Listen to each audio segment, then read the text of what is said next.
Hello friends, welcome back to our channel. তো তোমরা সবাই কেমন আছো? আশা করি ভালো আছো। আমিও ভালো আছি, না আমি মোটামুটি আছি। যাক, আজকের সকালটা আমার এই কাজ দিয়েই শুরু। তো ব্লগটা আমি এখান থেকেই শুরু করলাম। সকালবেলা সবাই উঠে গেছে, আর সকালেই আমার এখন আজকের কাজ হচ্ছে বিছানাটাকে চেঞ্জ করে নেওয়া। ওই বেড কভারটা পেতেছি 4-5 দিন হয়ে গেছে। তো আমি তো বললাম তোমাদের সাথে, মানে আমি বেশি কাজকর্ম করতে পারি না, তারপরেও আজকে বেড কভারটা আমাকেই ধুতে হবে। আমিই ধুই এখন বেড কভার, কেউ ধোয় না, আমিই ধুই। তো ভিজিয়ে নিয়েছি আগে, তাও আমার বর ধুয়ে দিত মাঝে মধ্যে, এখন সেটাও করে না। অনেক ভালো হয়ে গেছে তো এর জন্য সেটাও করে না। কিন্তু এই যে ব্যথা, যে বুঝবে যে না ওর ব্যথা, আমি করে দিই, বোঝাবুঝির কোনো ব্যাপার নেই। যাই হোক, এসব কথা বলতে গেলেই মানে এক কথা দু কথা না, অনেক কথা বেরিয়ে যাবে, এর জন্য আর কথা বাড়াচ্ছি না। তো চলো। আর হচ্ছে ব্যথা তো জানো মানে ব্যথা যার হয় সে কিন্তু বোঝে, যে মানে বলে না, কথায় কথায় বলে না যে যার হয় সে বোঝে, যে সংসার করে, যে যার সাথে সংসার করে সে বোঝে কার সংসার কেমন, যে যেই সংসারে থাকে সেই সংসারের মর্ম বোঝে। এরকমই আমার ব্যথাটা আমি বুঝি, কেউ কিন্তু রিয়েলাইজ করতে পারবে না আমার ব্যথাটা কি, কিন্তু পাশে যে থাকে সে অল্প হলেও কিন্তু বুঝতে পারে, কিন্তু না বোঝার মতো থাকে আর কি, কি বলবো। যাই হোক, কী আর করবে, আমার ব্যথা কি আর সে নিতে পারবে না, আমার ব্যথার কষ্ট আমাকেই ভোগ করতে হবে। যাই হোক, আর ব্যথার ডাক্তার দেখাবো, জানো তো ব্যথাটা হলে না আমার জীবনটা যেন বেরিয়ে যায়, আমি যে কিচ্ছু করতে পারি না। আমার হাতে যদি ব্যথা হয় না, আমি কি করব, হাতটা রেখে শুই, অল্প একটু নড়তেও পারি না, এদিকেও ফিরতে পারি না ওদিকে, আর অল্প একটু যদি বেকাদার নাড়াটাড়া পড়ে, ব্যাস গেল। মানে প্রচুর ব্যথা লাগে, প্রচুর ব্যথা। যাই হোক, আর ডাক্তার দেখাবো। মা, তোমরা তো জানো মা বাংলাদেশ গেছে, বাংলাদেশ থেকে আসুক, আর বাংলাদেশ থেকে আসার পরে আমি ডাক্তারটা দেখানো শুরু করব। পিজিতে যাব, পিজিতে আগেও দেখেছি, আর তোমাদের সাথে দেখাচ্ছিলাম গিটটি, যে গিট দেওয়া মানে বেঁধে খাটে পাতলে ভালো হয়। কেন? কারণ ম্যাট্রেস যাদের আছে সেটা সুবিধা হয়, মানে বিছানাটা গোটায় কম, খুব সুন্দর টান টান থাকে। আমার পাপান আছে, তো পাপান লাফালাফি করলেও খুব কম গোটায় আর কি, অল্প একটু এদিক সেদিক টানলেই ঠিক হয়ে যায়, এতটা গোটায় না।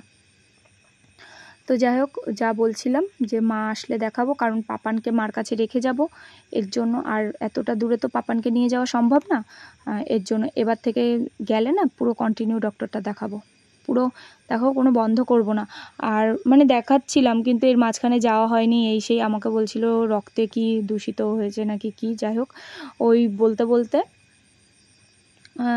আর তো যাওয়া হয়নি, পরীক্ষাও করা হয়নি, এবার দেখতে হবে কি হয়েছে। আর জানো তো আমার মানে 2017-তে বিয়ের আগে কি হয়েছিল, মানে আমার জন্ডিস হয়েছিল, ওইখান থেকে কত মানে মেডিসিন, সেই গল্প আরেক দিন বলবো। যাই হোক, আর এখন আমি উঠোনটা ঝাড় দিয়ে নিচ্ছি। আমাদের উঠোনটা কিন্তু অনেকটা বড়, জানো তো, অনেকটা বড়, আর পুরো উঠোনটা ঝাড় দিতে গেলে মিনিমাম 1 ঘন্টা 10 মিনিট 15 মিনিট লাগেই পুরো উঠোনটা ঝাড় দিতে গেলে।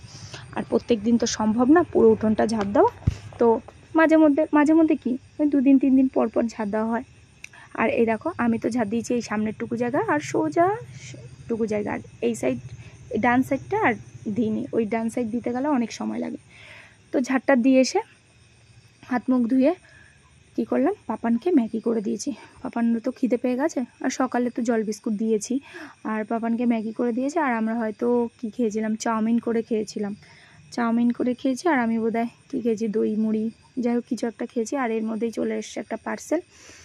তো পার্সেলটার মধ্যে কি আছে তোমরা কি করে জানবে আমার পার্সেল, তাও কথা বলদ পুরো। যাই হোক, পার্সেলটার মধ্যে আছে কন্ডিশনার, খাদির কন্ডিশনার অর্ডার করেছিলাম, তো ওইটা আছে।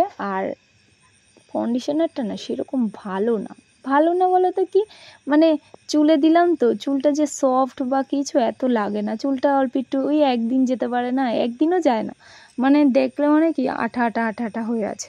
আর এর মধ্যে দুপুরে মাংসটা রান্না করে নিচ্ছিলাম, দেখো রান্না হয়ে গেছে। আর এর মাঝখানে জামা কাপড় ধুয়েছি, স্নান করেছি, পাপানকে স্নান করেছি, এবার পাপানকে খাইয়েছি, এখন আমি খাবো। তো অনেক কাজ করা হয়ে গেছে আমার। আজকে যে কি খবর আছে, আজকে খবর হয়েছে, এটা তো আমি পরে ব্লগের মানে অডিও দিচ্ছি, মানে সত্যি খবর হয়েছে, আমি যে কত কষ্ট পেয়েছি না। আর কয়েকদিন ধরে, 1 সপ্তাহ 1.5 সপ্তাহ ধরে না মারাত্মক লেভেলের ব্যথা হচ্ছে, মারাত্মক লেভেলের। এই হাতে, এই পায়ে, মানে ব্যথা, মানে অনেক জোরে জোরে ব্যথা হচ্ছে, মানে জোরে জোরে বলতে অনেক বেশি বেশি ব্যথা হচ্ছে আর কি, মানে সহ্য করার মতো না। ওই রেস্ট নিলাম, খাওয়া দাওয়া করার পরে অল্প একটু রেস্ট বলতে কি, ঘুমাইতো না পাপান, আমি ওই জাস্ট শুয়ে শুয়ে অল্প একটু ফোন দেখা, তা বাদে আর কিছু না। আর পাপানকে পড়াতে বসলাম, ও ABCD লিখছে, তো আস্তে আস্তে না বসালেও হবে না। তো পাপান লিখুক। আর ভিডিওটা আজকে আমার এই পর্যন্তই।